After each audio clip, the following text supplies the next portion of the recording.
आप भी संत रामपाल जी महाराज से जुड़ना चाहते हैं?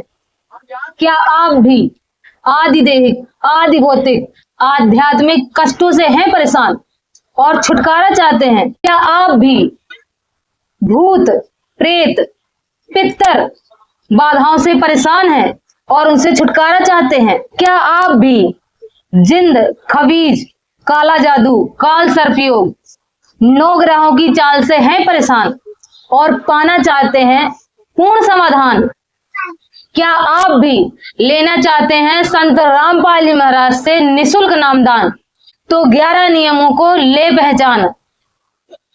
भाई, बहुत दिनों से हमारे कमेंट बॉक्स में बहुत से भाई और बहनें कमेंट कर रही थी कि संत रामपाल जी महाराज से हम जुड़ना चाहते हैं, कृपया ये बताइए कि संत रामपाल जी महाराज की कोई शर्तें तो नहीं है। तो भाइयों, ये वीडियो उन्हीं भाई और बहनों के लिए है और जो भी भाई बहन और जुड़ना चाहते हैं उन तक ये वीडियो अवश्य शेयर कर देना। भाइयों, संत रामपाल जी महाराज के 11 नियम हैं।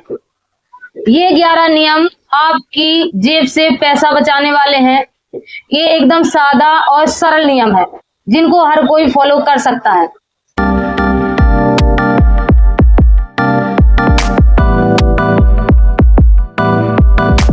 भाइयों, अगर आप ये 11 नियम फॉलो करते हैं तभी आपको संत रामपाल जी महाराज निशुल्क नाम दीक्षा प्रदान करते हैं। और अगर आप ये 11 नियम स्वीकार नहीं करते तो संत रामपाल जी महाराज किसी भी कीमत पर आपको नाम दीक्षा नहीं देंगे। तो चलिए शुरू करते हैं कि वो 11 नियम कौन से हैं।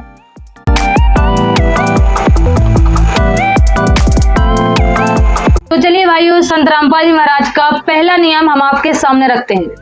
संत रामपाल जी महाराज का पहला नियम है, ना तो किसी भी प्रकार का नशा करना है और ना ही करवाना है, ना ही किसी को लाकर देना है। अब नशे में गुटखा, तमाकू, बियर, शराब, गांजा, अफीम, सिगरेट, बीड़ी, मांस, अंडा, ये भी किसी भी प्रकार का हो नशा आपको नहीं करना है और ना ही किसी को लाकर देना है। क्योंकि भाइयों, बुराई करने वाले से ज्यादा दोषी बुराई करवाने वाला होता है। तो ना तो किसी भी प्रकार का नशा या मांस मच्छी खुद करना है और ना ही किसी को लाकर देना है। ये प्रथम नियम है।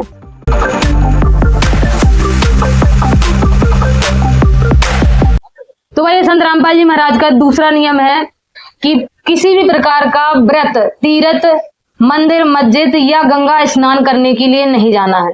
मंदिर में ये सोचकर नहीं जाना है कि वहां पर विशेष रूप से भगवान है और हमें वो कल्याण करेंगे हमारा। क्योंकि भगवान कोई पशु नहीं है कि पुजारी ने उसको मंदिर में बांध के रखा है। जब पुजारी पर्दा खोलेंगे तो भगवान आपको लाभ देंगे या पुजारी उनको भोग लगाएंगे तभी भगवान उनको ग्रहण करेंगे।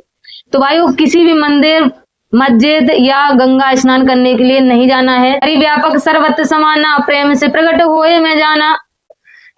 भाइयों, भगवान से लाभ प्राप्त करने के लिए सर्वप्रथम पूर्ण गुरु बनाना अति आवश्यक होता है। और जब आप गुरु से नाम दीक्षा लेकर भक्ति करते हैं तो भगवान तो आपको कण कण में नजर आने लगते हैं। तो ये है संत रामपाल जी महाराज का दूसरा नियम।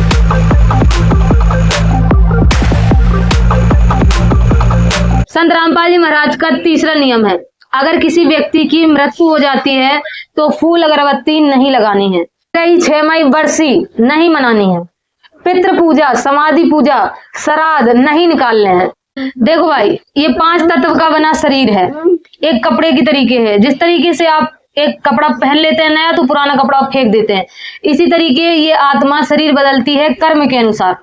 तो आत्मा तो कर्म के अनुसार दूसरे शरीर में चली गई, फिर आप उस शरीर को घी से नहलाओ या उसके साथ कोई भी क्रिया करो, उस आत्मा को उससे कोई भी फर्क नहीं पड़ता।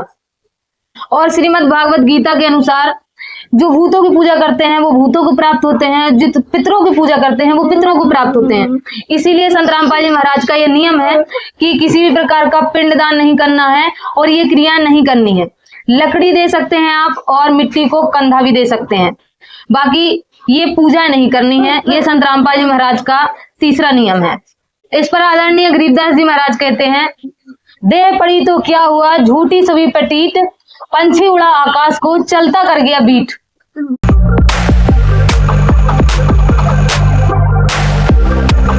संत रामपाल जी महाराज का चौथा नियम है किसी भी अन्य देवी देवता की पूजा नहीं करनी है, क्योंकि परमेश्वर कबीर कहते हैं एके साधे सब सदे, सब साधे सब जाए, और माली सींचे मूल को, फूले फले अघाए। परमेश्वर कबीर कहते हैं गुरु पूजा में फल सर्वस आवे, गुरु विमुख नर पार न पावे। गुरु की पूजा भक्ति करने से सारे लाभ आपको प्राप्त होंगे, और जो गुरु से विमुख हो जाता है वो कभी पार नहीं हो सकता। इस पर परमेश्वर कबीर कहते हैं 100 वर्ष तो सतगुरु की पूजा, एक दिन आन उपासी, वो अपराधी आत्मा पड़े काल की फांसी। ये तो था चौथा नियम।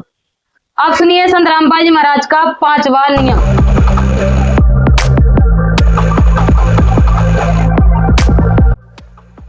ऐसे किसी भी व्यक्ति का जूठा नहीं खाना है जो नशीली वस्तु का सेवन करता हो।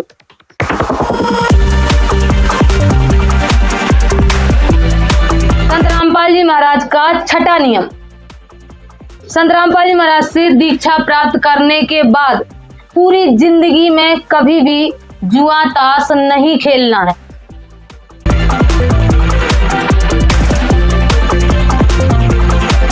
संत रामपाल जी महाराज का 7वां नियम। किसी भी खुशी के अवसर पर नाचना और अश्लील गाने गाना सख्त मना है।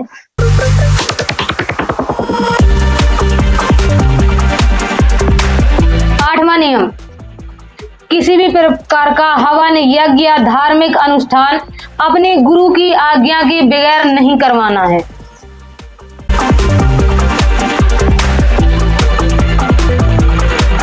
संत रामपाल जी महाराज का 9वां नियम। किसी भी जाति धर्म संप्रदाय या मजहब के स्त्री पुरुष से छुआछात नहीं करनी है, क्योंकि सभी एक ही परमेश्वर की संतान है।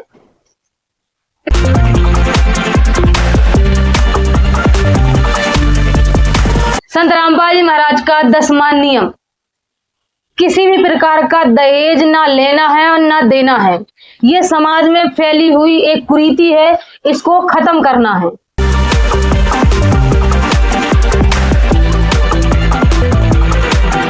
संत रामपाल जी महाराज का 11वां और अंतिम नियम। किसी भी प्रकार की ज्योतिष तांत्रिक क्रिया या वास्तुकला के चक्कर में नहीं पड़ना है। एक पूर्ण परमेश्वर पर विश्वास रखना है। तो भाइयों, ये थे संत रामपाल जी महाराज के 11 नियम, जो बिल्कुल सरल हैं।